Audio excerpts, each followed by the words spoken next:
If you're over 50, I want you to hear this, because what I'm about to share could change the way you move through every single day, not just to live longer, but to live better. Researchers from Harvard, Stanford, and the Blue Zones, they've studied people who live to 90, even 100. And here's the surprising part. It's not their genes, it's their daily habits, small things you can start doing tomorrow. And these habits, they don't just make you feel good, they predict your chances of living longer, stronger, and sharper. So today, I'm walking you through 7 of them. 7 small daily behaviors that show up again and again in people who defy aging. Some are obvious, some will surprise you, but they're all backed by science. Let's start with the first one, and it begins before breakfast. Long-lived people don't just wake up, they move. Within 30 minutes of getting out of bed, they stretch, they walk, they sweep the porch, anything to get the blood flowing. It's called the morning mobility ritual, and it might be the most overlooked habit for healthy aging. Why does it matter? Because after a full night of lying still, your circulation slows, your joints tighten, your nervous system, it's groggy. But when you move early in the day, you kickstart everything: your heart, your brain, your muscles, your metabolism. One Japanese study found this: older adults who move within 30 minutes of waking had better balance, fewer falls, and more stable blood pressure. And listen, it doesn't have to be a workout. A few shoulder rolls, a walk to the mailbox, a little Tai Chi in your slippers. The point is motion. So tomorrow morning, before you check your phone or turn on the news, just stretch, breathe, walk to the kitchen, make it a ritual.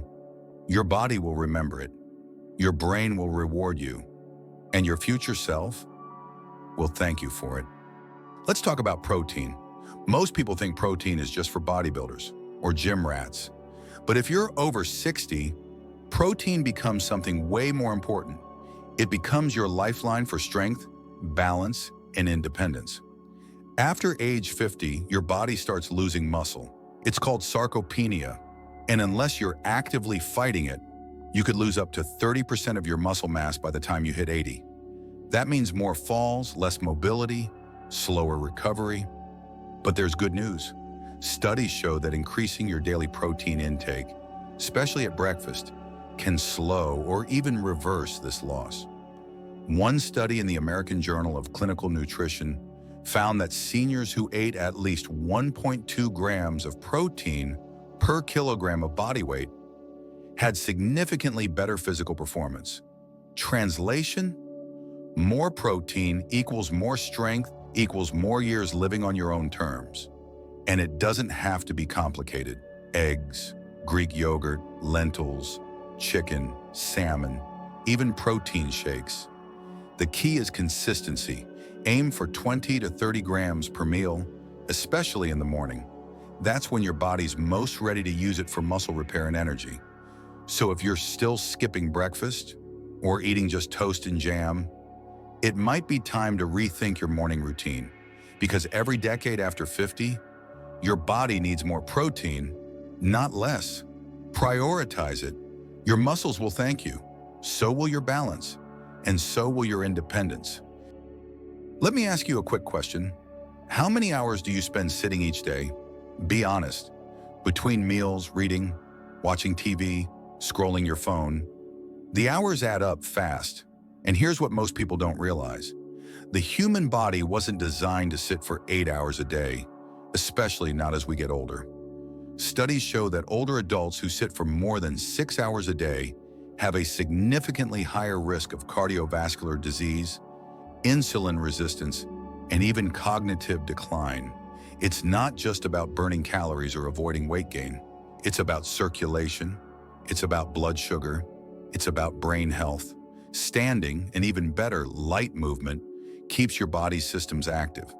It supports digestion, it improves mood, it sharpens focus. And the best part? It's not about exercising more. It's about sitting less.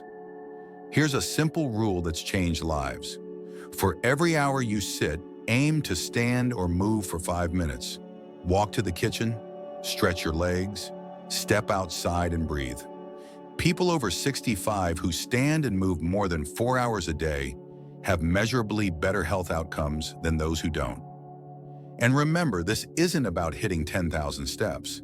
It's about creating tiny interruptions to long stretches of sitting. Think of standing as your body's reset button.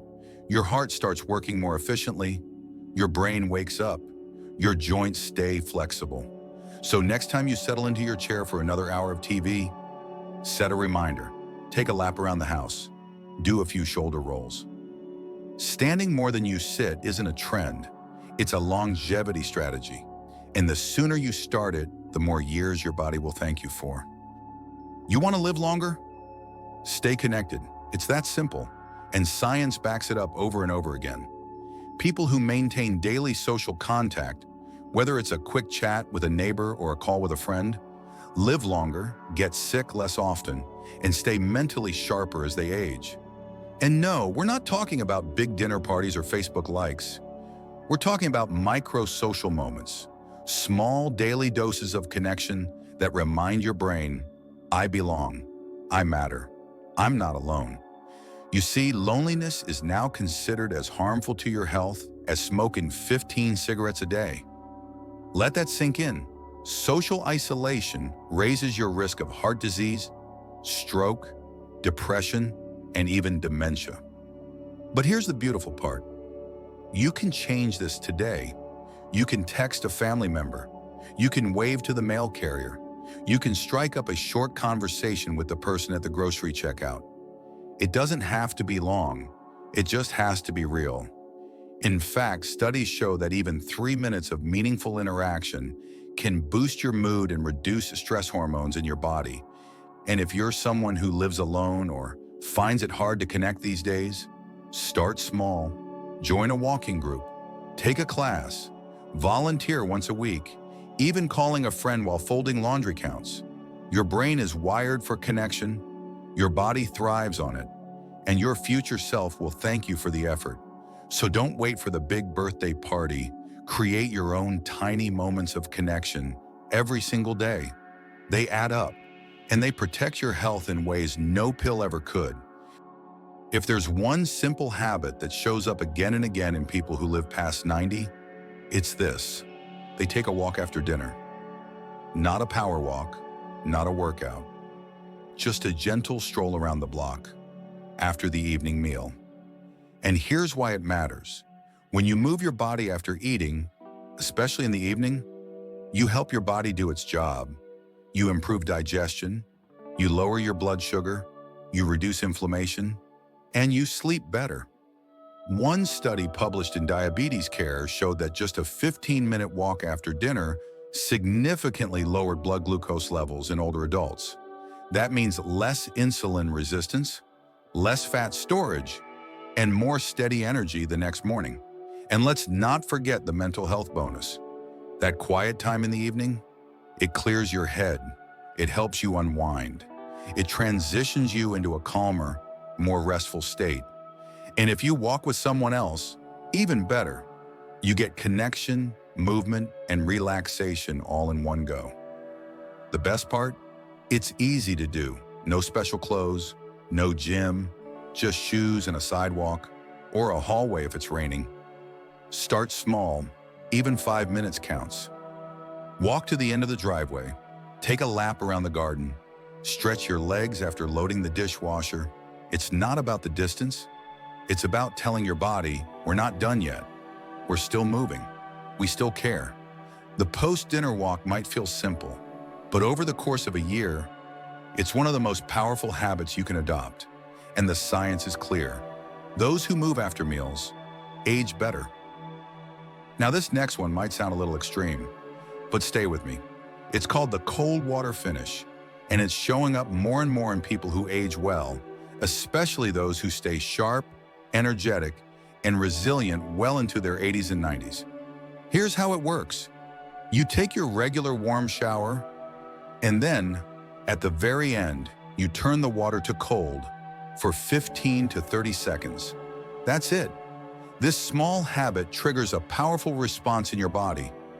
It boosts circulation, it trains your blood vessels, it activates brown fat, which helps with metabolism and thermoregulation. But even more interesting, cold exposure stimulates your vagus nerve. That's the nerve that helps regulate stress, heart rate, digestion, and inflammation. One study found that brief cold showers in the morning led to fewer sick days and improved mood in participants over 60. And in another trial, cold exposure increased the release of norepinephrine, a hormone linked to alertness and focus. That means better energy, better mental clarity, and reduced chronic inflammation, which is a big factor in aging. Now let's be clear, this doesn't mean you need to jump into an ice bath. Just 15 seconds of cool water at the end of a shower is enough to send a beneficial signal to your body. You're telling your system, wake up, adapt, strengthen, and it responds. It might feel uncomfortable at first, sure, but most people say they feel more awake, more alive, and even happier afterward. If it's too intense, start with just your feet and legs, then work your way up as your body gets used to it. The cold water finish isn't about being tough, it's about being proactive. You're training your nervous system to handle stress, recover faster, and stay sharp. And that's something your future self will absolutely appreciate. If there's one thing every long-living population around the world takes seriously, it's sleep. And no, it's not just about getting 8 hours. It's about protecting the routine that leads to deep, restorative sleep. Because the truth is, modern life is designed to destroy your sleep. Bright lights, late-night screens, overstimulated brains, noise, stress, caffeine, scrolling your phone in bed. These things might seem small, but over time, they chip away at your sleep quality until you start waking up feeling foggy, heavy, and older than you are. The fix? A sleep protection routine. It's a simple series of habits you follow in the evening, like armor for your sleep. Let's break it down. First, set a consistent bedtime, even on weekends. Your brain loves patterns, and when you stick to one, it starts producing melatonin naturally at the right time. Second, shut off screens at least 60 minutes before bed. Your eyes aren't meant to take in blue light that late. Swap the TV or tablet for music, a printed book, or low-light journaling. Third, cool your environment. Experts say the ideal temperature for sleep is between 60 and 67 degrees Fahrenheit. That small change can help you fall asleep faster and stay asleep longer. Fourth, create a wind-down cue. This could be making herbal tea, taking a warm shower, listening to soft music, or stretching your legs and back. It tells your nervous system it's time to let go. And finally, protect your mornings too. Let sunlight hit your eyes early in the day. It resets your circadian rhythm and helps you fall asleep better that night. Here's the truth most people never hear. Poor sleep accelerates aging. Good sleep slows it down. It repairs your cells, cleans your brain, regulates your hormones, and strengthens your immune system. Sleep isn't a luxury, it's your foundation. And if you treat it like one, you'll start every day with more clarity, more energy, and more life in your years. Let's do a quick recap. You've just heard 7 daily habits that show up again and again in people who live well past 90, not just longer, but stronger, more independent, more alive. Here they are. Habit 1, the morning mobility ritual. Habit 2, prioritize protein. Habit 3, stand more than you sit. Habit 4, daily micro-social moments. Habit 5, the post-dinner walk. Habit 6, the cold water finish habit. 7, the sleep protection routine. Now let me ask you something. Which one spoke to you the most? Which one feels easy enough to start today? You don't have to do all 7, not all at once. This isn't about perfection, it's about consistency. Start with one, stick to it for a week, then layer in the next.